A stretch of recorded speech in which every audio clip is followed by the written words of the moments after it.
ساڵتان لێبێت بینەرانی کورسات نووسدا ئەڵکەم شەوی پانۆراما پێتان گەیشتینەوە بۆ قسە باسکردن لەسەر شاندی هەرێم و ڕێکەوتن لەگەڵ بەغدا لە دۆخێکی ئالۆزدا. ماوەی چەند ڕۆژەکە شاندی دانووسانکاری هەرێمی کوردستان بە سەرۆکایەتی کاقوات تاڵەبانی جێگیری سەرۆکی ئەنجومەنی وەزیران و سەرۆکی شاندەکە هاوکات لەگەڵ ژمارەیەک لە ئەندامانی شاند لە بەغدان و چەندین گفتوگویان ئەنجام داوە بە دیاریکراوی لەگەڵ لێژنەی دارایی ئەنجومەنی نوێنەران و هەروەها لەگەڵ هەردوو جێگرانی سەرۆکی ئەنجومەنی وەزیران، سەرۆکی ئەنجومەنی نوێنەران و ئەمڕۆژ لەگەڵ سەرۆکایەتی کۆمار و سەرۆکایەتی فراکسیۆنەکان کۆبوونەوە بۆ ئەوەی کە بە تەواوەتی بتوانن پشکی هەرێمی کوردستان لە بودجەی ساڵی 2020 عراق بەو شێوەی کە پێشتر ڕێکەوتنی لەسەر کرابوو چەسپێنن. بەڵام دۆخەکە لە بەغدا زۆر ئاڵۆزە و ڕەوشەکە بە شێوازێکە کە زۆر جار لێرە و لەوێ هەندێک لە فراکسیۆنەکان و هەندێک جاریش ئەندامانی پەرلەمان لەسەر فراکسیۆنە جیاوازەکان بە تایبەتی لەسەر فراکسیۆنی لایەنە شیعەکان دەیانەوێت کە هەرێمی کوردستان وابەستە بکەن بەوەی کە تەواوی داهاتی نەوت و هەروەها نەوت و داهاتی ناوخۆ ڕادەستی حکوومەتی بەغدا بکە ئەنجا ئەو کاتە پشکی هەرێمی کوردستان لە بودجەی 2021 بە تەواوەتی جێگیر بکرێ و لە ئەنجومەنی نوێنەرانی عراق کە دێتە سەر دەنگان دەنگی بۆ بدرێ. ڕێکەوتنەکان لە ئێستادا چۆن دەبن؟ ئاخۆ هەرێمی کوردستان دەتوانێت پابەت بێ بەوەی کە بەغدا داوایەکات یاخود نەخێر ئەوەی کە بەغدا داوایەکە زۆری زیاترە لەوەی کە پێشتر ڕێکەوتنی لەسەر کراوە. وەفدی هەرێمی کوردستان دوای ئەوەی کە ئەو کۆبوونەوانی ئەنجامدا بڕیارە بگەڕێتەوە هەرێمی کوردستان. بەڵام جارێکی دیکە لە هەفتەی ئایندا بەنیازە بچێتەوە بەغدا بۆ ئەوەی کە بتوانێت ڕێکەوتنێکی کۆتایی لەگەڵ هەم لایەنەکانی شیعە هەم لەگەڵ لێژنەی دارایی ئەنجومەنی نوێنەرانی عراق سەبارەت بە پشکی هەرێمی کوردستان ئەنجامدا. ئەمڕۆ شاڵۆزی کە لە بەغدا هەیە کێ هۆکارە، کێ دەیەوێت ڕێکەوتن لەگەڵ هەرێمی کوردستان نەکرێت و کێش پشتگیری ئەوە دەکات کە هەرێمی کوردستان پشکی هەبێت لە بودجەی ساڵی 2020 عراق. کورد لە بەغدا چۆن نەتوانێت مامەڵە لەگەڵ ئەم ڕۆژشاڵۆزە بکات. لایەنەکانی کوردستانی فراکسیۆنە جیاوازەکانی کوردستانی لە ئەنجومەنی نوێنەرانی عراق ئەندامانی ئەنجومەنی نوێنەران لەسەر فراکسیۆنە جیاوازەکانی کوردی چۆن نەتوانن ئەم تەمومژە بڕەوێنەوە و زەمینەیەکی لەبار ساز بکەن بۆی کە ڕێکەوتنێکی باش لە نێوان هەرێمی کوردستان و عراق بۆ ساڵی 2021 بێتە ئاراوە. ئەمشەو گفتوگۆکەین لەسەرم تەورانە و کۆمەڵی بابەتی دیکە بە میوانداری زۆر بەڕێز دکتۆر بەختیار شاوێز وتەبێژی فراکسیۆنی یەکێتی لە ئەنجومەنی نوێنەرانی عراق ڕاستەوخۆ لە بەغداوە لەگەڵمانە. دکتۆرم کاتت باش. سەرەتا مەوێ ئەوە پرسم دیارە وەفدەکە کە لە هەرێمی کوردستان ئەوەتبوون بە سەرۆکاتی کاقوبات ئەمڕۆ کۆتاییان بە کۆبوونەوەکانیان هێناوە و بڕیارە بگەڕێنەوە هەرێمی کوردستان. بەگشتی کەشوهەوای ئەو کۆبوونەوانی کە بەڕێوە چوو لەگەڵ لایەنەکان بەگشتی لە بەغدا و لەگەڵ لێژنەی دارایی لە ئەنجومەنی نوێنەران ئەمانە چۆن بوون؟ باش بوون؟ ئیجابی بوون؟ بەڵێ زۆر سپاسانەکەم. سڵاو و ڕێز بۆ جەنابەت بۆ کاریانی کورسات و بۆ تەواوی بینەرانی کورساتی بەڕێز. سپاس دەکەین. لە ڕاستیە ئێمە پێمان وایە کە وەکو فراکسیۆنی یەکێتی هاتنی وەفد لە هەرێمەوە لەلایەن حکوومەتی هەرێمەوە بۆ بەغا لە هەر ئان و کاتێکدا و بۆ هەر مەسەلەیەک گرنگە و پێشوازی لێ دەکەین. چونکە لە ڕاستیە بوونی گفتوگووە و گۆڕینەوەی ڕاو سەرنج و تێبین و هاتنە ئارای هەر دیارۆکێک بە نەتیجە خەڵکی کوردستان قانزازی لێ دەکا و مەهامی سەرەکی ئێمە بریتە لەوەی کە چارەسەری کێشەکانی هەرێمی کوردستان بکەین و بیریشمان نەچێ ئێمە وەکو فراکسیۆنی یەکێتی چەندین جار و لە ماوەی ڕابردوودا لە ساڵانی پێشوودا تاکیدمان لەسەرەوە کردوێتەوە کە پێویستە وەفدەکانی هەرێم لەسەر هەر بابەتێک بابەتی بودجە بێ، بابەتی موچەی خەڵکی کوردستان بێ، یان بابەتی پێشمەرگە بێ، بابەتی ئەمنی بێ و یان بابەتی مادەی 140 و خاک و هەرێکێک لەوانە بێ پێویستە بەردەوام وەفد لە هەرێمی کوردستانەوە لە بەغا بێ و هاتنەکانیشیان مەودایەکی دوور و درێژ و استراتیژی هەبێ و جۆرێک لە ڕەنگرێژی ئەو استراتیژە بگۆڕێکە لە هەرێمی کوردستان جاران دوور دەکەوتەوە لە بەغا. بۆیە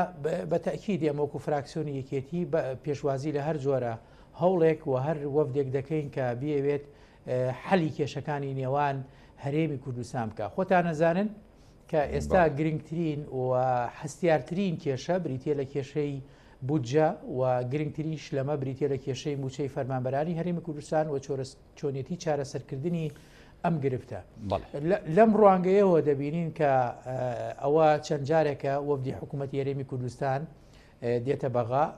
کە ئەم وەفدە ئێستا چەند ڕۆژێکە لە بەغایە بە سەرۆکایەتی جێگیری سەرۆکی حکوومەت و دانیشتەکانی دەست پێ کردووە و ئەوەی کە گرنگە تەوقیتی هاتنی ئەم جارەیە خۆتان نەزانن کە ئێمە ساد لە دوای ساد نزیکە بینەوە لە تێپەڕاندنی پرۆژه یاسای بودجەی ساڵی 2021 عراق کە بەپێی تەوەقعاتی ئێمە لە هەفتەی داهاتوو دەنگی لەسرە درێ و هاتنی ئەم وەفدە لەم کاتەیە و هاتنی بۆ پەرلەمان و دانیشتنی لەگەڵ لیژنەی دارایی و لەگەڵ جێگرانی سەرۆکی پەرلەمان گرنگە بۆ ئەوەی کە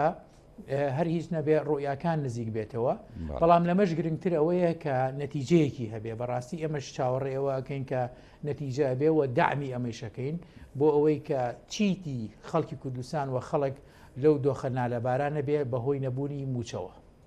دکتۆر بەختیار ینی ئێستا لەو کۆبوونەوەی ڕابردووی وەفدی دانووسانکاری هەرێمی کوردستان لەگەڵ لێژنەی دارایی بە دیاریکراوە گەرێمە باس بکەین ینی وردەکاری زۆریان قسە بۆ بەردەمی لیژنەکە و ئەوەی کە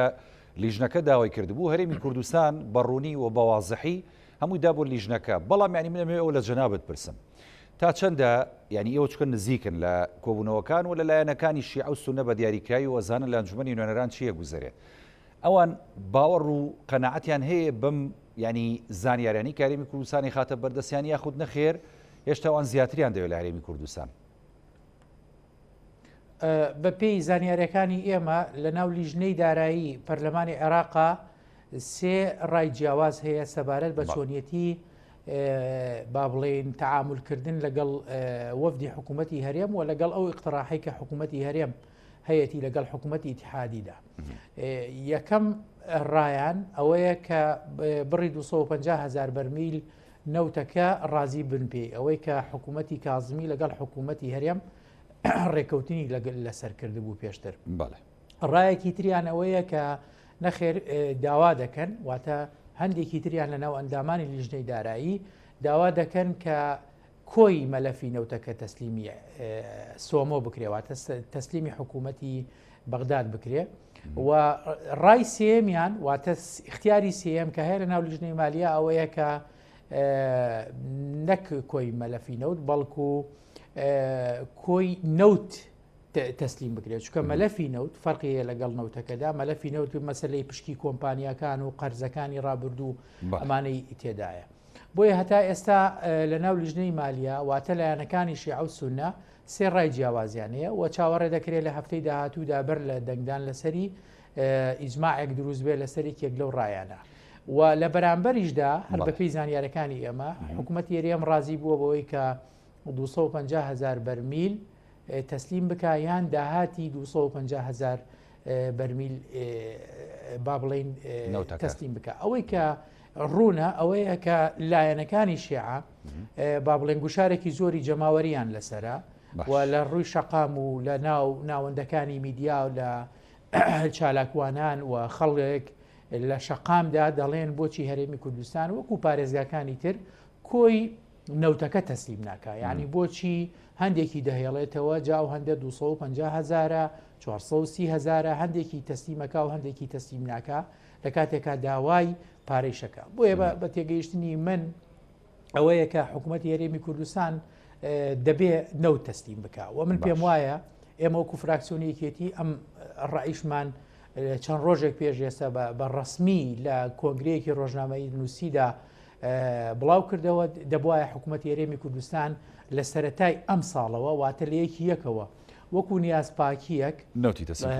نەوتی تەسلیم بکردایە ئەو 250,000 کە ئێستا لە نەقانونی موازنە شەڕی بۆ دەکات و دەڵێت تەسلیمی دەکەم با لە یەکی یەکەوە تەسلیمی بکردایە ئەمە زۆر گرنگ بوو بۆ گرنگ بوو یەکەمیان بۆ ئەوە گرنگ بوو کە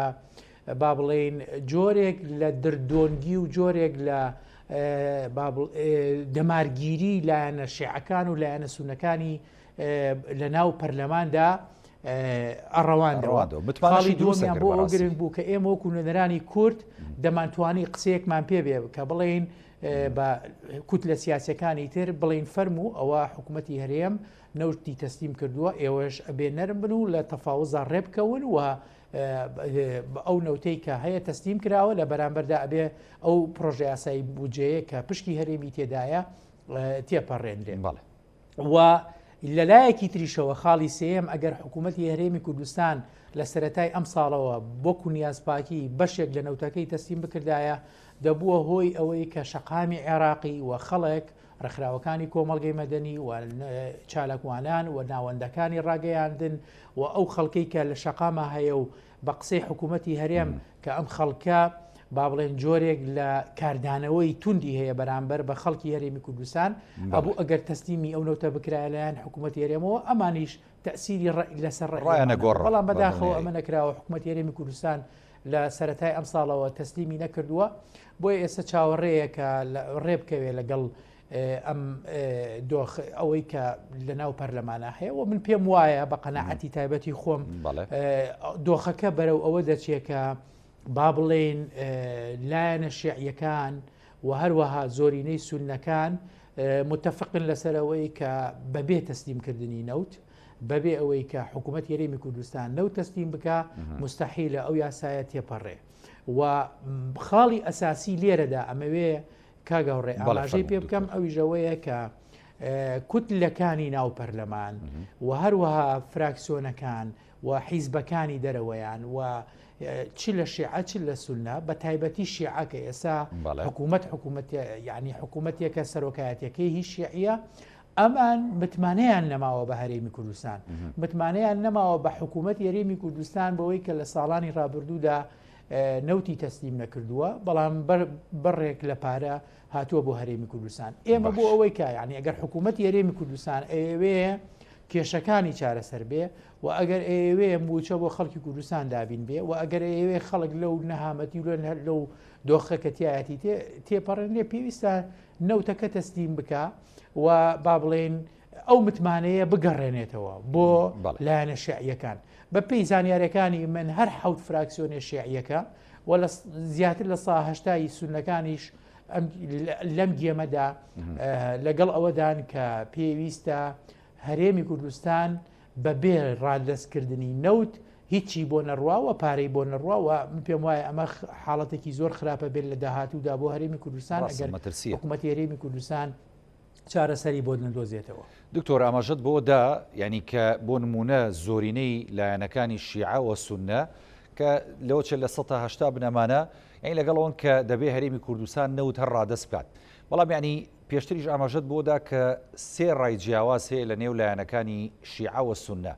ئەو سێ ڕایی کە هەیە کامیان ینی لەلایەن زۆرینەوە پاڵپشتی دەکرێت بەوەی کە دەبێ هەرێم پشکی هەبێت و بەڵام پشکەکە بم جۆرە بێکەوەکو جەنابەت ئاماژەت پێدا یاخود بۆ نمونە لە کۆتایی یاریەکەدا ینی بۆ نمونەگەر لایەنێکی هەرێمایەتی داخل بێ بۆ یاریەکەی یاخود بۆ نمونە ئەمریکا کاریگەری هەبێت لەسەر هەم لایەنی سونە هەم شیعە پێدوانێت جۆرێک لە جۆرەکان ینی بەرژەوەندەکان بەلایەکدا بخرێ و هەرێمی کوردستانیش بێبەش نەکرێت لە بودجە ئەزانی خۆی لە ڕاستیە ئەگەر کۆی پرۆسی سیاسی لە عێراقا سیر بکەین بەردەوام پرۆسی سیاسی لە عێراقا مەحکوم بووە بەوەی بە دەستێوەردانی هەرێمایەتی و نێودەوڵەتیش یعنی لە وڵاتانی ناوچەیی وەری بگرە هەتا ئەگاتە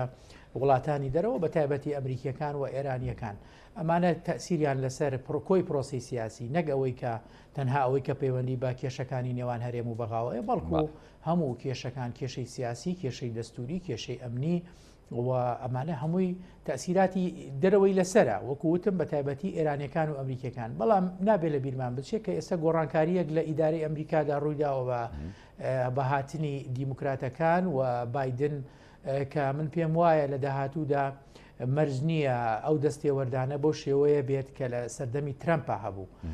کە بینیمان حتا گەشتە ئەوەی کە لە پشتیەوە مزاهرات بکرێ خۆپیشاندان بکرێ بۆ ئەوەی حکوومەتی پێشووتر کە عادل عەبدولمەهدی سەرکردایەتی دەکرد ئەم حکوومەتە نزیک بوو لە ئێرانەوە و ڕوخاندی بە خۆپیشاندان ڕەنگە لەمە دووە ئیدارەی نوێی ئەمریکا و واشنگتن و کۆشکی سپی بۆ شێوەیە نەیەتە ناو گەمە سیاسیەکان و وردەکاریەکانی ناو پرۆسی سیاسی لە عێراقا هەمووشمان بینیمان لە خیتابی دەست بەکاربوونیدا جۆ بایدن ئەوەی کە بە یەک کەلیمەش باسی نەکرد بریتی بوو لە عێراق و لە کێشەکانی عێراق. ئەمە لەلایەکی ترەوە لە ناو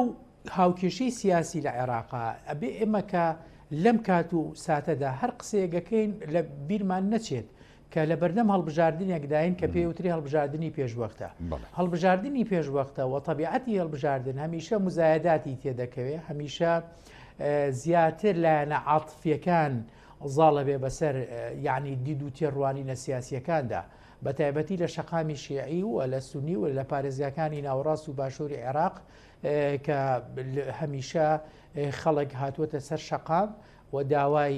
خزمەت گوزاری کردووە، داوای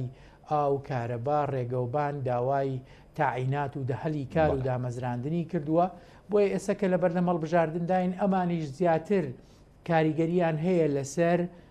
پەرلەمانتارەکان، چکە بەشێکی زۆری ئەم پەرلەمانتارانی کە ئێستا لە ناو فراکسیۆنە جیاوازەکانی ناو پەرلەمانانە لە ئێستەوە دەستیان پێ کردووە بۆ ئەوەی کە پرۆپاگەندەی هەڵبژاردنێکی پێشوەختیان دەست پێ کردووە. جایەکێک لەو حەملە هەڵبژاردنانە لە ڕاستیە پەیوەندی بەوە بێ کە بە خەڵک بڵێن ئەوە ئێمە دیفاعتان لێ ئەەکەین، وا دەکەین کە نەوتی بەسرە نەدرێ بە هەرێم بە هەولێر بە سلێمانی بەکوێ بووە لە بەرامبەردا با بڵێن پارەی نەوتی ئێرە بدرێ بێ و لێژەوە نەوت نێ بۆ ئێرە لەبەرەوە ئەمە خاڵێکەواتە هەڵبژاردننی پێشوەختە تەسیراتێکی نێگەتیفی هەبووە لەسەر شێوازی گفتوگۆکان و لەسەر ئەو کێشانەی کە لە نێوان حکوومەتی هەرێم و حکوومەتی اتحادیدا هەیە. خاڵی دووام کە پێویستە دەسەڵاتدارانی هەرێمی کوردستان و من قەنەعەتم وایە پێویستە کاربەدەستانی حکوومەتی هەرێمی کوردستان کە ئێمە نوێنەری خەڵکین پێویستەوە قسە بکەین. خاڵی دووەم کە پێویستە ئەمان لی تێبگەن بریتە لەوەی کە ئێستا جیلێکی نوێی سیاسی لە ناو پەرلەمانی عێراق لە ناو کوتلە سیاسیەکان و هەروەها لە ناو یعنی با بڵێن بڕیار بەدەستن لە دامەزراوەی تەشیعی. ئەم جیلە سیاسیە زۆرتر باگراوندێکی مێژووی نییە لەگەڵ سەرکردایەتی کوردستان و لەگەڵ بەرپرسەکانی حکوومەتی هەرێمی کوردستان و هەروەها لەگەڵ قسەی کووردا. ئێستا ئەم جیلە سیاسیە عادل عەبدولمەهدی نییە، ئەم جیلە سیاسیە عەمار حەکیم لە پشتیوەتی بەڵام ناو پەرلەمان نییە، ئەم جیلە سیاسیە ئەو کەسانە نین کە هەندێکیان هەر معارەزەش بوون لە هەرێمی کوردستان و لە قەزەی کورتی ئەگەیشتن لە هەڵەبجەتی ئەگەیشتن لە ئەنفال لە چی. ئەم جیلە سیاسیە جیلێکە و گۆڕانکاریەکانی سەردەم و قۆناغێکی نوێیە هاتووەتە ئاراوە. بەڵام لە سەرروو هەموو ئەمانەوە ئێمە بێ بە واقعی قسە بکەین. مەسلەیەکی کوردیە ئەڵێ ئەگەر ماڵەکەی خۆت ڕێک بخەیت و ماڵەکەی خۆت قایم کەی ئیتر نابێت گلەیەکی لە دەر و دراوسێکی خۆتکەی. ئێمە گەلە ناو خۆمانە لە ڕاستیە یعنی با بڵێن کێشەکانمان چارەسەر بکردایە من پێم وایە نەگەشتینە ئەم حاڵێک کە ئێستا حکوومەتی هەرێمی کوردستان و خەڵکی کوردستانی تێگەیشتووە هەر لە مەسلەی پەنابردن بۆ ڕیفراندۆم و جیابوونەوە لە عێراق و تەلاقدانی عێراق و هەڕەشەکان بیرمان چوو کە هەڕەشەمان لە بەغا کرد ئەمان و کە ئیتر لەمە دوا ئێمە ئەبین بە دراوسەیەک لەگەڵەمانی دوکتۆر بیریشمان نەچێشەمان لە بەغا چەند ساڵە ئێمە وەکو هەرێمی کوردستان ئەمانە هەمووی تەسیراتی ئەمانە ئەدین ینی تاکەی بۆ نمونە بەغدا ینی بەغدا بۆ نمونە تاکەی هەرێمی کوردستان سزادا لەسەر ئەو کارانەی ڕابردوو خۆ داوای نەکرد زۆرێک لەسەر کردە شیعەکان کە بە لاپەڕێیشی نوێ هەڵبدەینەوە لەگەڵ هەرێمی کوردستان ئەوەی کە ڕۆی دای بخەین ینی ئەم شتانەش ینی باز ناکەنەوە لەسەر زاری خۆیانەوە. هەمیشە ئەوانە باسەکرێ بەڵام تۆ بتەوێ و نەتەوێ لە ماوەکانی ڕابردوودا لە چەند 1-2 ساڵی پێشووتردا یعنی جۆری سیاست و استراتیژی هەرێمی کوردستان و هەندێک لایانی سیاسی لە هەرێمی کوردستانەوە بە وتاری ئاگرین و بە جۆرێک لە بێباکی بەرامبەر بە بەغا بەرامبەر بە هێزە سیاسیەکان لە بەغا ئەمانە کاریگەری سیلبیەکەی دروست کرد و ئێستا دەرەکەوێ نەتائیجی ئەو سیاسەتی پێشووترمان. یعنی من دایمە وتومە هەرێمی کوردستان و بەشێک لە هێزە سیاسیەکان ڕەنگە نەبوونی خطابێکی استراتیژی بێ لەگەڵ بەغایە. ئایا ئێمە لەگەڵ بەغایە ئەمانەوێ ڕێکەوێن یان ڕێناکەوین، ئەمانەوێ دەوڵەتێکی سربەخۆ بینی جیابینەوە یان جیانەبینەوە. یعنی زۆر جار بەداخەوە حکوومەتی هەرێمی کوردستان ئەوەی ئێمە تێبینیمان کردبێ کە نرخی نەوت بەرزە بێتەوە زۆر باکی نییە و زۆر گرنگ نییە لە بۆی کە کە ڕێکەوت نەکریان ناکرێت لەگەڵ بەقایە کاتێک کە نرخی نەوتیش دا ئەڤەزێ ئەنجارە بە گەرم و گوڕیەوە دێنەوە هەرچەندە ئێمە ئێستا لە مەرحەلەیەدا لە قۆناغێکین کە دامی ئەم پرۆژەیە دەکەین کە چۆتە ناو موازنەوە و ئێمە وەکو فراکسیۆنی یەکێتی نیشتیمانی کوردستان بڕیاری سەرکردایەتی یەکێتی نیشتیمانی کوردستان بڕیاری هاوسەرۆکانی یەکێتی جێبەجێ ئەەکەین وەکو فراکسیۆنی یەکێتی نیشتیمانی کوردستان ئەویژەوەیە کە ئەو دقەی کە لە ناو موازنەکەدا هەیە جێبەجێ بکرێ واتە ڕادەستکردنی 250,000 بەرمیل بەڵام لە واقعدا ئەوەی کە دەبینین یعنی ئەمە من حاڵی ناو پەرلەمان وەکوت لە سیاسیەکانت بۆ باسەکەم بریاوانە بواە بریا بەبێ کێشە بۆ ئێمە بۆ کێشە بۆ حیزبەکانمان ئەمانە چارەسەر بکرایە ئێمە وەکو یەکێتی نیشتیمانی کوردستان هەمیشە وەکو هێزێکی کاریگەر لە بەغا ئیشمان ئەوە بووە کە چارەسەری کێشەکان بدۆزینەوە بەڵام کاتێک دەبینین کە کێشەی خەڵک چارەسەر ناکرێت بەشی هەرێمی کوردستان جێگیر ناکرێت و تێناپەڕێنرێ کاتێک دەبینین کە موچەی بۆ خەڵکی کوردستان و بۆ هاوڵاتیان و بۆ فەرمانبەران یعنی کە بەش ینی جەوهەری با بڵێن حیاتی خەڵکە ئەمە بۆکو خۆی دەمێنێتەوە بە تەکید ئێمەش قسەمان دەبێ سەرشانیشتان قورس دەکات بڕیاری ترمان دەبێ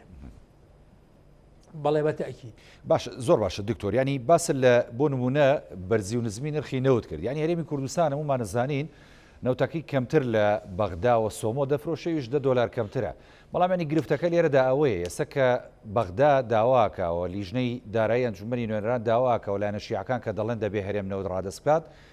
ئەمەیان بە چ سیغەیەکە بێ ینی بۆ نمونە ئێوە جۆتان لەوان بووە کە ئەمان چۆن ئەیانێ نەوتەکە ڕادەسپرێت ئێپارەکە تا بۆ شێوەیە نرخی نەوت هەرێمی کوردستان بۆ شێوەی هی بەغداش ئاوهایە ئەمە چۆن حەل و فەسڵەکرێ بەڕاستی ینی لە لیژنەی دارایی ئەنجومەنی نوێنەران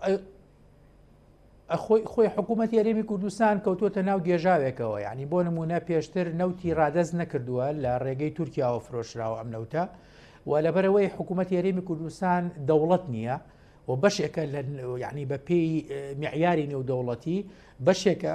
لە دەوڵەتی عێراق حکوومەتێکی فیدراالیە بەشێکە لە دەوڵەتی عێراق هەمیشە نرخی نەوتەکەی کەمتر لە نرخی نەوتی عێراق پارەئەکە کە لە ڕێگەی سۆمۆیە بە پێی معلوماتەکانی ئێمە بڕی هەر یەک بەرمیل نەوت لە ڕۆژێکە بۆ $11 کەمتر دەفرۆشێ ئەوەی هەرێمی کوردستان ئەگەر بەراوردی بکەین بەوەی کە حکوومەتی عێراقی دەیفرۆشێ جایەکێک لە کێشەکانی حکوومەتی هەرێمی کوردستانەوە ئێستا تێکەوتووە ئەوەیە کە ئەگەر بڕی ئەو 250,000 بەرمیلە با بڵێن داهاتەکەی تەسلیم بکە حکوومەتی عێراق و لایەنە سیاسیەکان ئەڵێن ئێمە داهاتی ئەو 250,000مان ناوێ بەڵێ بۆ نرخە ئەمانەوێت کە خۆمان ئەیفرۆشین واتە ئەگەر حکوومەتی هەرێمی کوردستان ڕێک بکەوێ ینی با بڵێن لەگەڵ حکوومەتی کازمی وەلایەنە سیاسیەکان لە ناو پەرلەمانیشدا دەنگی لەسەر بدەن یەکێک لە خیارەکانەوەیە کە ئەو 250,000 بە سیعرەکەی هەرێم وەرنەگیرێ بەڵکو بێ بە سیعری خۆیان وەربێت $45 کە ئەبێ هەموو ڕۆژێک بەلایانی کەمیەوە بۆ $11 حکوومەتی هەرێمی کوردستان بۆ هەر یەک بەرمیل بخاتە سەر پارەکە و ئینجا بینێرێ بۆ حکوومەتی اتحادی کە من پێم وایە حکوومەتی هەرێمی کوردستان ناتوانێت ئەمە جێبەجێ بکات ئەمە بارگرانیەکی زۆرە ئالێرەوەیە یعنی ئەبێ حکوومەتی هەرێمی کوردستان خۆی یەکلای کاتەوە من پێشتر ئاماژەم بە نقطەیەکی ئەساسی کردوتم ئەبێ هەرێم نەبوت حکوومەت هەرێم یعنی لایەنە سیاسیەکان ئەبێ خۆیان یەکلایکەن و استراتیژێک من ئایانەوێ لەگەڵ بەغای بمێنەوە وەکو پێشتر کە یانەیانەیە وەکو ئەوی پێشتریان و دەوڵەت جیاکەنەوە ئێستش بە هەمان شێوە حکوومەتی هەرێمی کوردستان ئەگەر ئەوێت ڕێکەوێ لەگەڵ بەغا ئەبێ واز لە فرۆشتنی نەوت بێنێ لە ڕێگەی تورکیا و شوێنەکانی ترەوە و ئەگەر نایەوێ بەهر لە ڕێگەکەی خۆیەوە بەڵام دکتۆر نابێ یاری جەنابێت لە بەغدای بەلای ئێمەوە وەکو نوێنەرەکانی کورد وەکو فراکسیۆنی یەکێتی ئەوە گرنگ نییە کە با بڵێن لە کوێوە نەوتە فرۆشێ یان نەوت تەسلیمی کوێەکە گرنگەوەیە موچەی خەڵک دابین بکە ژیانی خەڵک باش بێت کە ئەمە سیاست و استراتیژی هەم فراکسیۆنی یەکێتی هەم یەکێتی نیشتیمانی کوردستانە گرفتێکی گەورە لێرە داوایە دکتۆر بەختیار ینی بەڕاستی ئەوەی کە ئێستا هەرێم وابەستەیەتی کۆمەڵێک ڕێکەوتن و عقودە لەگەڵ زۆرێک لە کۆمپانیا ینی زەبەلاحەکانی نەوت کە ئێستا لە هەرێمی کوردستان ینی بەرەمێنانی نەوتەکەن ینی ئەمەشیان گرفتێکی گەوری بۆ هەرێم دروست کردووە کە چۆن لەگەڵ بەغدا کاتێک کە داوا کاڵە نەوتەکەم ڕادەست بکە یاخود مەلەفی نەوتم ڕادەست بکەرەوە ینی ئەمە چۆن ڕێکارێکی یاسایی و قانونی بۆ دۆزرێتەوە لە نێوان بەغدا و هەرێمی کوردستان کە چکە و بەڕاستی و کۆمپانیانەش ماف و شایستی خۆیانەیە و داوایەکەن لە هەرێم و کاتە گرفتەکە لە هەرێمی کوردستان قورسرە بێت لە ڕووی دارایەوە ئەمەیان هیچ باس کراوە بە حەقەت کاکەڕێ بەڵێ ئەمەش باس کراوە لە دانیشتنەکاندا طبعاً لیژنەی دارایی هەتا ئێستا ئەمڕۆ 32 دانیشتنیان کردووە و دانیشتنی کێشیان ماوە تا هەفتەی داهاتوو بەڵێ یەکێک لەو خاڵانە ئەمە بووە و بە پێی زانیاریەکانی ئێمە حکوومەتی عێراق و لایەنە سیاسیەکانیش ڕازین بەوەی کە مەلەفی نەوت وەکوەوەی کە پێشتر ئاماژەم بۆ کرد یەکێک لە خیارەکان کە ئەڵێ مەلەفی نەوت وەرەگرین ئامادەن حکوومەتی عێراقی ئامادەن کە مەلەفی نەوت لە حکوومەتی هەرێمی کوردستان وەرگرن بە هەموو کەم و کورتیەکانەوە واتە بە پارەی کۆمپانیایە بە قەرزە و لە بەرامبەردا بە تەخمینی کە حسابمان کردووە نزیکەی هەموو مانگێک 600 بۆ 800 ملیۆن دلار بلیۆن دلار دێ بۆ هەرێمی کوردستان و بە حکوومەتی هەرێمی کوردستان ئەتوانێت موچەی تەواوی فەرمانبەرەکانی بدا لە 30 ڕۆژدا بەڵام کە نایکە ئێمەش ئەمە پرسیارە جەوهریەکەی ئەمە قسەکانی ئێمەیە کە پێویستە بیکە لە هەموو حاڵەتەکانە ئێمە دامی ئەو پرۆژەیە دەکەین کە لە ناو پرۆژه یاساکەدایە ئەویش بە خاتری خەڵک بۆ ئەوەی چارەسەری کێشە بدۆزرێتەوە و ئەگەر نا وەکو فراکسیۆنی یەکێتی و وەکو یەکێتی ژەتوانم بڵێم کە خیاری ترمانە بێت چونکە خەڵک لەوە زیاتر ناتوانێت و تەحمل ناکە و کێشەکان خەڵک زۆر لە زۆر چڕ بووەتەوە ژیانی خەڵک زۆر لە دۆخێکی نالەبارایە خۆ ناکرێ ئێمە ئەگەر حکوومەتی هەرێمی کوردستان لەگەڵ حکوومەتی اتحادیە ڕێک نەکەوێت دابنیشین و موچەی خەڵکیش نەوێ ئێمە خۆمان بە پرسیارە زانین بەرامبەر بە خەڵک بەرامبەر بە میلەتەکەی خۆمان بە هەر شێوەیەک بێ ئەبێ حەلی تر بدۆزرێتەوە و چارەسەر بدۆزرێتەوە. دکتۆر بەختیار هەندێک لایەن بە تایبەتی لە هەرێمی کوردستان لەسەر ئەوەی کە بە تەواوەتی دۆسەی نەوت و مەلەفەکەی ڕادەسی بەغدا بکرێ و بەغدا خۆی بەرپرس بێ بەرامبەر بە کۆمپانیەکانی دەرێنان و فرۆشتنی نەوت هەرێمی کوردستان زۆرێکیان بە مەترسی ئەمە لێکەدەنەوە وها لە خەڵکی هەرێمی کوردستان دەگەێنرێت کە ئەمە هۆکارێکە بۆی کە ئێمە هەموو ئەو داهات و دەستکەوتانی کە هەمانە بیخێنە بەردەسی بەغدا و بەغدا و کاتەوە چێ ینی بە نیاز و مەرامی خۆی و کاتە مامڕە لەگەڵ هەرێمی کوردستان بکایەوە گەرنتی چییە بۆ بەغدا کە ماف و شایستەی هەرێمی کوردستان بنێرێەوە هەندێکی دیکەش بۆی لێکەدەنەوە کە ئەمە بچووکردنەوەی قەواری سیاسی هەرێمی کوردستانەوە کێشەکە ئالێرەوە دەست پێکا بەڕاستی بۆ ئەمەیان ینی ئەمە تا چەند تێڕوانینی ئێوە لەسەر ئەمە وایە بەڕاستی ئەزانی کاگەوڕێ لە ڕاستیە هەرێمی کوردستان پێم وایە بەم هاش و هوشانە قەوارەی هەرێمی کوردستان بچووک نابێتەوە قەوارەی هەرێمی کوردستان بەوە بچووکە بێتەوە کە خەڵک نان نەبێ بیخوا قەوارەی هەرێمی کوردستان و ئینتیمای نەتەوە نیشتیمان بەوە نامێنەیە کە خەڵک لە برسا بمرێ و با بڵێ نەعەدالەتی هەبێ بەشێکی زۆر لە هایلاف بژین بەشێکی تریشی نان نەبێ بیخۆن و موچەیان نەبێ یعنی ئەلفوبێی قەوارە و دەوڵەت و سیاستکردن بریتیە لەوەی خزمەتی خەڵک بکەی بریتیە لەوەی خەڵک ئەگەر برسی بوو نێڵی بمرێ و ئەگەر لە تێنان هەبوو بیکەی بە دوو بەشەوە لەگەڵیدا ئەمە ئەلفوبێکەتی تۆ ئەگەر لە ناو خۆی خۆتە فەشەلت هێنابێ و قەوارەیەکی فشۆڵت هەبێ لە دەرەوە گەردەسیشی بۆ نەبوون ئەوە هەر لە ناو خۆی خۆتە هەڵ ئەسن لێت و با بڵێن ئینتیماکەی بۆ ئەو قەوارە و بۆ ئەو نەتەوە بۆ نیشتیمانە نامێنێت و خەڵک ئەدڕوخێنێ ئەمە لەلایەکی ترەوە ئەوانەی کە ئەماڵێن یعنی ئەم بەند و بالۆرە لێ ئەدەنەوە بۆ نمونە ئەگەر نەوت تەسلیمی بەغا بکرێ ئەوە قەوارەی هەرێمی کوردستان هەڵەوەشێتەوە باشە بەدیلێکی ترمان پێ بڵێن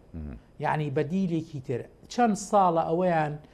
ئەوەیان تاقی کردووەتەوە کە نەوتیان تەسلیم نەکردووە و ئەمە نەتیجەکەیەتی ئەم نەتیجەیە کە هەیە وەرە بە هەڵی سنگێنین ئایا خەڵک ئێستا ڕازیە لەو دۆخەی کەتیایەتی ئایا ژیانی خەڵک لە خۆشی و لە خۆشگوزەرانیدایە ئایا خەڵک موچەکە لە هەموو سیمانگجارێکا بە تەواوەتی وەرەگرێ ئایا هاوڵاتیان لە کار و کەسابەتیان وەکو جارانی پێشووترە کە سەردەمی مامجلال بوو لە بەغا ئایا هاوڵاتیان و بازاڕەکان جوم و جوڵی خەڵک و ژیان لە هەرێمی کوردستاندا وەکو پێشووترە ئەگەر وەکو ئەوەیە ئێمە ژەڵێن دەستیان خۆش بێ نەو تەسلیم مەکەن و ڕێمەکەون لەگەڵ بەغایە بۆ خۆتان ئەم سیاسەتەی پێشووتر بەکاربێنن. بەڵام ئێمە سیاسەتێکمان تاقی کردوەتەوە لە ماوەکانی ڕابردوودا دەبینین خەڵک چۆنە، خەڵک ژیانی چۆنە و دەبینین ڕۆژانە چی ڕوئەدا لە ناو خێزان و لە ناو کۆمەڵگەی کوردستاندا. ئەمەی ترکە بەم شێوەیە بێ نەتیجەکەی لە ماوەی 10 ساڵ و با بڵێن 8 ساڵی پێشووتردا ئێمە بەم نەتیجە گەشت بین. یعنی بۆ نمونە وەزیری سامانە سروشتیەکانی پێشووتری حکوومەت هەرێمی کوردستان کە ئێستا ڕۆشتووە کەس نازانێت لەکوێ، ینی بەردەوام ئەیوت نەوتەکەتان بۆ ئەفرۆشین و سیاسەتی ئابووری سربەخۆ و نەوتی سربەخۆوان ئەمە نەتیجەکەیەتی. ئەگەر باشمان کردووە با بەردەوام بین و ئەگەر باشمان نەکردووە کە خەڵک هەمووی ئاگادارە پێگومان ئەبێ بەدیری تری پێبێت. تۆ دەوڵەت، تۆ حکوومەتی، تۆ بەرپرسیاری لە ژیانی خەڵک لە بژێوی خەڵک. بۆیە قوارەی هەرێمی کوردستان ئەگەر بەمە هەڵەوەشێتەوە من پێم وایە بەمە هەڵ ناوەشێتەوە. ئەمە ئەو کەسانن کە با بڵێن مەسلحەتی تایبەتیان لەگەڵ ئەم دۆخەدا هەیە و ئێمە هەمیشە ئەوەمان وتوەتەوە خاڵی ئەساسی لای ئێمە بریتە لەوەی کە چۆن چارەسەری کێشەی خەڵکەکرێ و بریتە لەوەی کە مامۆستایەک لە 30 ڕۆژدا موچەیەک وەربگرێ، بریتە لەوەی کە فەرمانبەرێک لە 30 ڕۆژدا موچە وەرگری حقی دەستوری و قانونی بێ. بەڵێ بە تەکید لێ بڕین ینی لە هیچ شوێنێکی دنیاە نییە. من یەک نمونە بە تۆ بڵێم کاگەڕێ لە ماوەی ڕابردوودا عێراق کەوتە قەرزکردن لە مانگی 6ەوە هەتا ئێستا با بڵێن مانگی یەکە و موازنەی ساڵی تازە لە عێراقا تەصدیق نەکراوە، دەنگی لەسەر نەدراوە، عێراق قەرزەکە. بەم هەموو قەرزەوە نەیتوانی دەست با بۆ بڕینی موچەی فەرمانبەران. ئێستا حکوومەت پێشنیاری کردووە بۆ پرۆژە یاسای موازنەدایە بۆ ئەوەی کە پەرلەمان مصادقە بکە لەسەر ئەوەی کە لێبڕین هەبێ ئیستیقطاع بێ لە ئیستیقطاعی زەریبی پێوترێ لە فەرمانبەرانە. خاڵێک کە زۆرینەی هەرە زۆری پەرلەمانتارەکان و کوتلە سیاسیەکان کۆکن لەسەری ئەوەیە کە ئەوە بێ ئەو بڕگەی حکوومەت جێبەجێ نەکرێ و ئەبێ موچەی فەرمانبەر هیچی لێ نەبڕێت چونکە هێڵی سوورە. کەواتە ئێمە باسی ئەوە دەکەین لە ڕاستیە ئێمە بۆ کێشە ناگەڕین و نامانەوێت قوارەی هەرێمی کوردستان خوا نەخواستە بچووک بێتەوە و لاواز بێ. نەخێر، ئێمە بە سەدان و بە هەزاران شەهیدمان داوە، قوربانیمان داوە تاکە هێزی سیاسی لە کوردستانە یەکێتی نیشتیمانی کوردستانە بۆ ئەوەی ئەو قوارە دروست بێ و ئێستا ئێمەین سیاسەتی ئێمەیە سیاسەتی فراکسیۆنی یەکێتیە لە بەغا کە بە عەقڵێکی منطقیەوە بە دیدێکی عەقلانی و لۆژیکەوە دەڕوانێتە کێشەکان بۆ ئەوەی کێشەکان چارەسەر بکرێ و قوارەی هەرێمی کوردستان بمێنێتەوە. زۆر باش. ئەگەر نا خۆ ئەم قوارەیە ئەگەر ئەمە لە دیوە واقعەکەی شالای بدەی قوارەی هەرێمی کوردستان با بڵێن پشتگیریەکی دەستوری هەیە. ئەم هەرێمی کوردستانی ئێمە تاکە هەرێمەکە لە ناو دەستورە ئاعترافی پێکراوە و وەدانی پێدانراوە و تاکە هەرێمە لە عێراقا کە بووەتە هەوێنی فیدراڵیەت لە عێراقیشدا تا جاگ فیدراالەکە ڕاستە کەم و کورتی هەیە، گەندەڵی هەیە، کوشتن هەیە، تەقینەوە هەیە، ئەمانە مەسەلەیەکی ترە. ئێمە باسی ئەو پرسیاری جەناب دەکەین، قسە لەسەرەوەکەین. ئەم قوارەیەکی دەستوریە، مادەی 107 دەستور بە وازەحی باسیەکە، مادەی 121 دەستور بە وازەحی باسیەکە. یعنی لەبەر ئەوە کاتە بانگەشە و بێت و بالۆرەیەوانی کە جەناب دەڵێ کاتێک قوارەی هەرێمی کوردستان هەڵەوەشێتەوە کە دەستورەکە خۆشی هەڵوەشێتەوە، ئەو کاتە دەستور هەڵوەشێتەوە ڕەنگە هەریەکە عێراق خۆشی ببێ بە چەند پارچێکەوە و تەقسیم بکرێ، یان کاتێک قوارەی هەرێمی کوردستان هەڵەوەشێتەوە کە لە ناو کوردستانە ئەو حکوومەتی کە خەڵک لە کوردستانە بەڕێوە بە نەتوانێت ئیدارەی ژیانی خەڵک بکە. نەک لە کوردستانە بە درێژایی مێژوو ئێستش لە هەموو دنیادا گەورەترین مەترسی بۆ دەسەڵاتەکان و بۆ قوارەکان و بۆ دەوڵەتەکان بریتە لە با بڵێن برسیکردنی خەڵک، بریتە لەوەی کە خەڵک بڕژێتە سەر شەقام و جادە و نانی نەبێ بیخوا. بۆیە ئێمە وەکو فراکسیۆنی یەکێتی ئێستا تەکید لەسەرەوە دەکەینەوە کە مانەوەی قواری هەرێمی کوردستان لا ئێمە هێڵی سوورە بەڵام لە هەمان کاتا موچەی فەرمانبەرانیش یعنی ستراتیژی ئێمەیە ژیانی خەڵک استراتیژی ئێمەیە خۆ ئەسڵەن یەکێتی بۆچی دروست بووە یەکێتی نیشتیمانی کوردستان بۆ نیشتیمانی کوردستان بۆ کۆمەڵانی خەڵکی کوردستان ئەگەر ئێمە بە دیدێکی منتەقی و بە سیاست و بە ڕێبازی مامجلال نەتوانین دیفاعی لێ بکەین لە بەغا بە تەکید ناکەوینە ژێر تەسیراتی ئەملا و ئەولا و هاشوهوشی هەندێک لایەن کە ڕەنگە بەم هاشوهوشە زۆر زەرریشیان تابێ لە مافەکانی خەڵکی کوردستان. زۆر باشە دکتۆر بەختیار شاوزۆک و وتەبێژی فراکسیۆنی یەکێتی لە ئەنجومەنی نوێنەران ینی لە قسەکانی ڕاوتە زۆر تەشید لەوە کردەوە کە ئێمە هەموو لایەکمانەڵین گەشتبینین و بە هیواین ئینشاءڵڵا لە داهاتوودا حکوومەتی هەرێم لەگەڵ بەغدا بگاتە ڕێکەوتن بۆی کە وەکو جەنابیشە دامەژت پێدا موچەی موچە خۆران و شایستەی دارایی هەرێمی کوردستان و فەرمانبەران بگاتە ئەم هەرێمە و لەم کێشە قورسە نەجاتمان بێ بەڵام ئاماژت بۆدا کە ئەگەر نەگەینە ڕێکەوتن وەکو فراکسیۆنی یەکێتی وەکو یەکێتی نیشتیمانی کوردستان بژاردەی دیکەتانەیە ئەم بژاردانە چینیانی بۆیە خەڵک وازەح بێ لە لای بەڕاستی و هەندێک کەس با ینی وهای لێک نەداتەوە تۆهمە دوجار بۆ یەکێتی بۆ فراکسیۆنی یەکێتی دروستکە لە بەغدا ینی بژاردەکان چین لە چوارچێوەی یاسایی و دەستوریدایە لە چوارچێوەی مافەکانی خەڵکی کوردستانە بەڵێ بەتەکیید هەموو ئەو بژاردانەی کە ئێمە باسی لێوە دەکەین و باسی لێوە کراوە لە چوارچێوەی دەستوردایە لە چوارچێوەی یاسا و قانوندایە و ئێمە متمانەی تەوامان بە دەستور بە قانونەیە هەم لە عێراق لە بەغال و هەم لە هەولێر و لە هەرێمی کوردستان و بۆ معلوماتان یعنی بۆ نمونەیەکێک لەو بژاردانەی ئێمە بۆ چارەسەرکردنی کێشەکان بریتە لە مەسەلەی لامەرکەزیەت کە سەرکردایەتی یەکێتی و لەسەر ڕاستپاردەی هاوسەرۆکانی یەکێتی ئەم مەسەلەیان چەند مانگێکە هەمووتان ئاگادارن کە مەسەلەی لامەرکەزی ئیداری هێناوەتە ئاراوە و لەگەڵ لایەنی تر کە پارتی دیموکراتی کوردستانە و کە ئەو تەشکیلەی ئەم حکوومەتەی کردووە و بەرپرسی یەکەمی ئەم حکوومەتەیە کردووە و وەفد ئەوەی کە من ئاگادار بمەتا ئەمڕۆژ وەفد هەیە لە نێوانماندا بۆ ئەوەی کە بگەینە ڕێکەوتنێک ئەوە خۆ من پێم وایە ئەگەر پارتی و لایەنەکانی تر بە تایبەتی لە دوای ئەوەی کە کێشەکان لە بەغا چارەسەر نەکرێەوە ئەگەر اختیاری یەکێتی پەسەر نەکەوە کە ڕەنگە ئەو کاتە وەکو ئەڵێن لیکولی حادیسین حەدەث مان دەبێت بۆ دۆخەکە و بە پێی زانیارەکانی من ڕۆژی شەممە کۆبوونەوەی ئەنجومەنی سەرکردایەتیە تەوەری هەرە بەهێزی کۆبوونەوەکە بریتە لە ئەگەرەکان و بە تایبەتی مەسلەی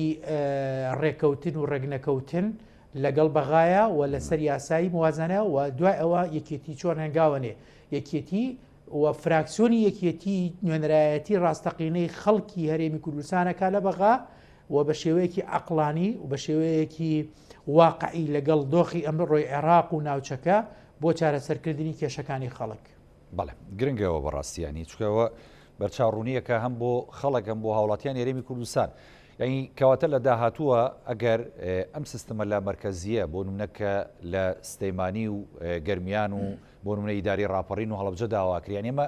ئەو کاتە کار ئاسانی ترە بێ بۆ ڕێکەوتن لەگەڵ بەغدا و ئاسانترە بێ ئێمە ڕێکەوتنمان لەگەڵ بەغدا بۆ داواکردنی داهات. بەتەکید ئەمە بۆ پەیوەندیەکانی بەگ لەگەڵ بەغایە لە ڕووی وە چارەسەرکردنی کێشەی دارایی کە حتا بۆ کێشەکانی تریش بۆ کێشەی داوەزینی دەسەڵاتەکان لە نێوان بەغاو بۆ هەولێر بۆ پارێزیەکانی تر و ڕەهەندێکی دەستوری هەیە ڕەهەندی قانونی هەیە هیچ ناکۆک نییە وەکو ئاماژەم پێکرد یەکێتی کە پەناباتە سەر خیاریتر لەبەر ئەوەیە کە بژاردەکانی تر فەشەلیان هێناوە وەکو وتم یعنی بژاردەی نەوتی سربەخۆ چارەسەرکردنی کێشەی موچەی خەڵک یعنی ئەم هەموو نەفەس درێژی یەکێتیش بۆ ئەوەیە کە بە دوجاردا با بڵێن بگەینە نقطەیەک یان با بڵێن جەوهری کێشەکە بدۆزرێتەوە و حەلی بۆ بدۆزرێتەوە لە هەمان کاتە ئەمەیە مەوزوعەکە یعنی زۆر جار لەسەر ئەم مەوزوعی لا مرکزیە منەمەوێ ڕوونکردنەوەیەک بدەم یعنی وەفدی هەرێم زۆر جار بەتایبەتی وەفدە سیاسیەکانیان کە هاتوونەتە بەغا گلەی گازەندەیان لەگەڵ بەغایە ئەوە بوو کە یان و ئێوە دەسەڵات نادەن بە هەرێم و دەسەڵاتەکان بۆ هەرێم شۆڕ ناکەنەوە بەڵام لە ناوخۆی خۆماندا بەداخەوە هەر هێزەیە لە ناو حکوومەتی هەرێمی کوردستاندا ڕەنگە تەقەبولیەوە نەکات دەسەڵاتەکان لە ناوخۆی حکوومەتەکەدا بۆ پارێزیەکانی خۆی شۆڕ بکاتەوە. ئەم جۆرە دووفاقەیە کە با بڵێن ئێمە ڕەنگە نیگەران بین لێی و لە ماوەی داهاتوویەکی نزیکدا ئەگەر بەو شێوەیە بێ ڕەنگە کاردانەوەی تر بە دوای خۆیدا بێنێ. دکتۆر بەختیار ئاماژەت بۆدا کە وەفدی سیاسی کە لە ڕابردوودا هاتوون، بەڵام منەمەوە پرسمیانی وەفدی سیاسی لێسادا تا چەندە گرنگە لە هەرێمی کوردستان پێک بێت لەسەر جەملایەنە سیاسیەکان و بێتە بەغدا هاوشانی ئەو وەفدانەی حکوومەت هەرێمی کوردستان ئەو هەوڵانەی ئێوەی ئەندامانی ئەنجومەنی نوێنەران لە فراکسیۆنە کوردێت جیاوازەکان سەرۆکایەتی کۆمار هەروەها جێگیری سەرۆکی ئەنجومەنی نوێنەران تا چەند گرنگە ئەم وەفدە سیاسیانە هاوکارتان بنوە پشتیوانتان بنوە دۆخەکە بۆ ئێوە زیاتر فراهەم بکەن بۆی کە گفتوگۆکانتان سەرکەوتوو بێ بەڕاستی چاوەڕوان نەکرێشتی وا بێت بەداخەوە ئەبوای وەفدی سیاسی پێشتر بەهاتایە و ئەبوای ئێستا وەفدی سیاسی ئەم 1-2 هەفتەیە هەر لە بەغا بوایە. ئەم حاڵەتە زۆر بە شێوەیەکی نەگەتیڤ کاریگەری لەسەر هەوڵەکانی پەرلەمانتارەکان وەکوت لە کوردیەکان کردووە و هەروە کاریگەری نەگەتیش فیشی لەسەر ئەو وەفدە حکومیە کردووە کە ئێستا حالیان لەگەڵ بەغایە. خۆ ئەگەر وەفدێکی سیاسیە بووایە سەردانی لایەنە سیاسیەکانی کردایە سەرۆکی یەکەمینی کوتلە سیاسیەکانی لە بەغا ببینایە بە تەکی دەوری خۆی ئەبوو. چکە من ئێستا ئەوەی کە دەیبینم دۆخەکە وەکو ئاماژەم پێکرد جیلێکی سیاسی نوێ لە ناو پەرلەمانە هەیە. ئەم جیلە سیاسیە هاوشانی ئەمە پرۆسەی سیاسی لە بەغا فەرقیە لەگەڵ هەولێرە. لێرە پەرلەمانە تەحکوم بە حکوومەتەوە ئەکا، لێرە پەرلەمان و کوتلە سیاسیەکانن قەرار بۆ حکوومەت دەرەکەن، لێرە پەرلەمان و کوتلە سیاسیەکانن ڕەقیب و چاودێرن بەسەر حکوومەتەوە. وەلە ئەگەر حکوومەتەکەی بەغا قەرارێک دەربکە بڕیارێک شتێک ڕێکەوتنێک بکە ئەگەر لایەنە سیاسیەکان موافق نەبوو بتێن لەسەربی اتفاق نەکرابێ بە تەکی دەتوان هەڵی وەشێنەوە وەکو لە یاسای قەرزابینیمان. حکوومەتی کازمی ڕێکەوتنێکی هەبوو لەگەڵ حکوومەتی هەرێمی کوردستاندا لایەنە سیاسیەکان ئاگادار نەبوو بوون یان با بڵێن بەشدار نەبوو بوون بینیمان بە یاسا دەست و پێی کازمیان بەستەوە نەیتوانی ئەو 3 مانگە 1 دینار بنێرێ بۆ هەرێمی کوردستان. ئالەم ڕوانگەوە دەمەوێت ئەوە بڵێم کە وەفدی سیاسی دێت لەگەڵ ئەم لایەنە سیاسیانەدا کۆ دەبێتەوە کەواتە شادەماری کێشەکە ئەچێتە سەر شادەماری کێشەکە نەوەکو لەگەڵ با بڵێن لەگەڵ وەزیرێکە یان لەگەڵ حکوومەتێکە و ئەزانن ئەمانەی لا خۆ وەکو لای خۆمانەکە لەوێ حکوومەت دەسەڵاتی هەیە و با بڵێن بڕیار دەرەکا و ڕۆژی کۆبوونەوە ئەمانە بۆ پەرلەمان دیارێکە کە بەداخەوە ئەبوایەوانە بوایە لە بەغدا پێچەوانەیە وەکو ئێرەی بێغاب ئەم پێچەوانەیە بێ لی تێبگا. من پێم وایە بەشێکیشی ڕەنگە پەیوەندی بۆ بێخۆ ئەم سیاسیانەی هەندێک لە سیاسەکانی کوردستان لەم ئاوکێشەیە تێگەن یعنی لە ڕاستیە لەمە تێگەن ڕەنگە خۆیان نەیانەوێت یان سەردانی نەکەن. بۆیە من واڵێم لەبەرەوەی تا ئێستا نەمبینی لە دوای دەرچواندنی یاسای قەرزەوە کە ئەوە 2 مانگ و 15 ڕۆژە دەرچووە لە 2/11 دەرچوو هەتا ئێستا 1 وەفدی سیاسی نەهات بۆ ئەوەی کە لە بەگەڵ بەغایە ڕێکەوە. من تەمەناکەم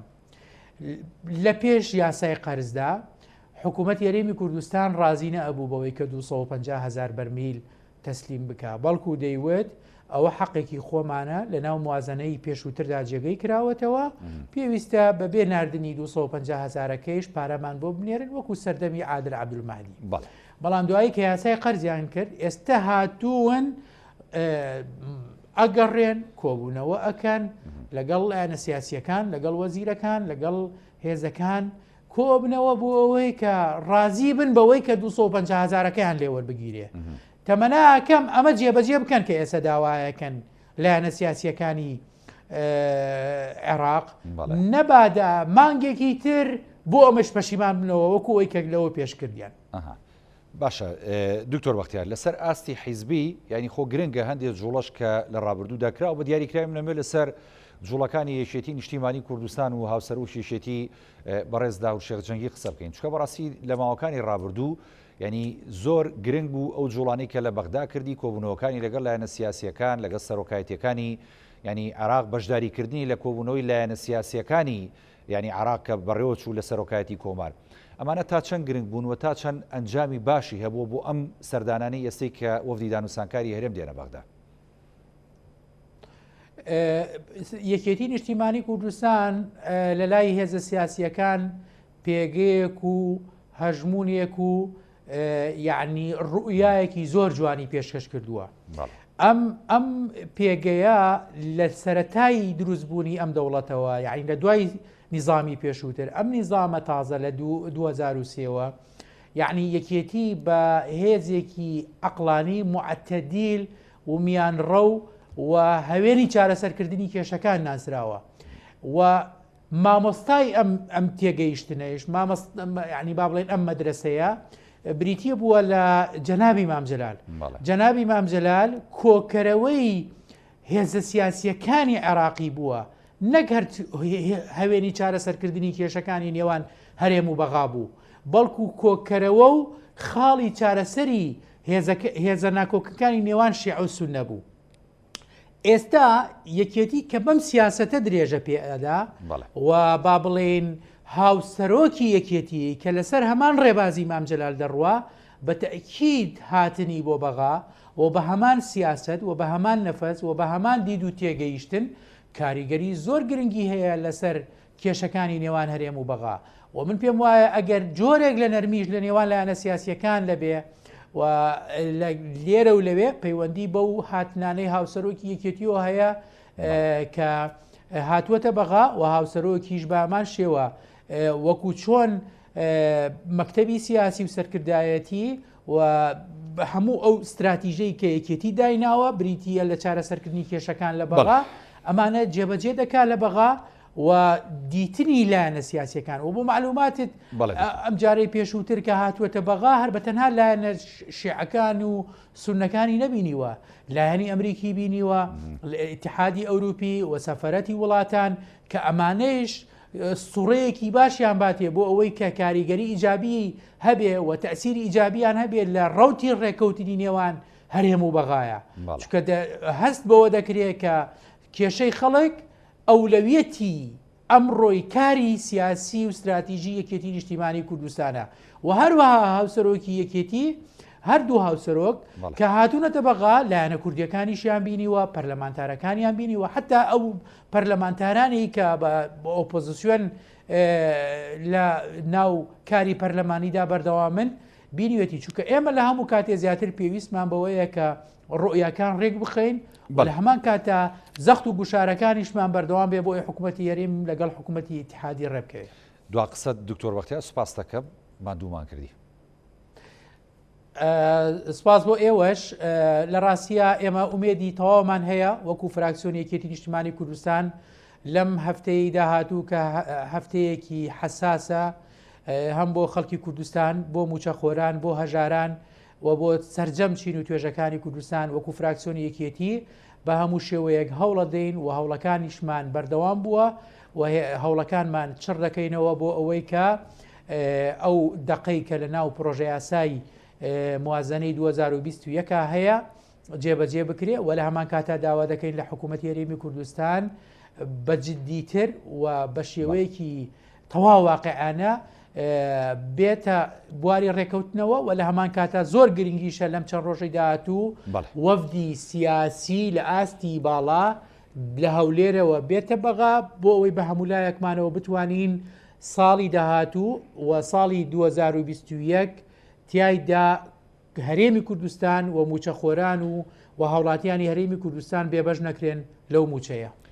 زۆر سپاس بۆ برایەزیزم دکتۆر بەختیار شاوی زووتەبێژی فراکسیۆنی یەکێتی لە ئەنجومەنی نوێنەران کە ڕاستەوخۆ لە شاری بەغدا لەگەڵمان بووی لە بەرنامەی پانۆراما. سپاس دەکەم. بەڵای بینەرانی بەڕێز زەڵقەی شەوی پانۆراماتان پێشکەش کرا. خواتان لەگەڵ.